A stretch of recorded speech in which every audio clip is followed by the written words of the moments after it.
1 കോടി രൂപ മോചനദ്രവ്യം ആവശ്യപ്പെട്ട് തട്ടിക്കൊണ്ടുപോയി. നോക്കാം വിശദമായി. 1 കോടി രൂപ മോചനദ്രവ്യം ആവശ്യപ്പെട്ട് തട്ടിക്കൊണ്ടുപോയി ക്രൂരമായി മർദ്ദിച്ചു വഴിയിൽ ഉപേക്ഷിക്കപ്പെട്ട യുവാവ് ഗുരുതരാവസ്ഥയിൽ. മലപ്പുറം കോട്ടയ്ക്കലിലാണ് സംഭവം. കൊട്ടേഷൻ സംഘമാണ് ആക്രമണത്തിന് പിന്നിലുള്ളതെന്നാണ് പോലീസ് പറയുന്നത്. ഒളിവിൽ പോയ പ്രതികളെ തേടി പോലീസ് അന്വേഷണം ആരംഭിച്ചു. കോട്ടയ്ക്കലിൽ മൊബൈൽ ഫോൺ ഷോപ്പ് നടത്തുന്ന ആട്ടീരി സ്വദേശി ഷഹദിനെ വെള്ളിയാഴ്ച രാത്രി 10ഓളം പേരടങ്ങുന്ന സംഘം തട്ടിക്കൊണ്ടുപോയി മർദ്ദിച്ചു എന്നാണ് പരാതി.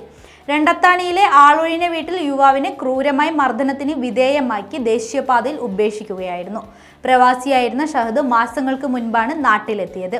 ഇതിനിടെ കരിപ്പൂർ വിമാനത്താവളത്തിൽ സ്വർണ്ണക്കടത്തുമായി ബന്ധപ്പെട്ട് മറ്റൊരു സംഘം പിടിയിലായിരുന്നു. ഈ സംഭവത്തിൽ ഉദ്യോഗസ്ഥർക്ക് ഷഹദാണ് വിവരം ചോർത്തിയത് എന്ന് പറഞ്ഞാണ് തട്ടിക്കൊണ്ടുപോയി മർദ്ദിച്ചതെന്ന് പോലീസ് പറയുന്നു. പരാതിയുടെ അടിസ്ഥാനത്തിൽ പോലീസ് അന്വേഷണം ആരംഭിച്ചു. കോട്ടൂർ സ്വദേശികളെ കേന്ദ്രീകരിച്ചാണ് അന്വേഷണം നടക്കുന്നത്.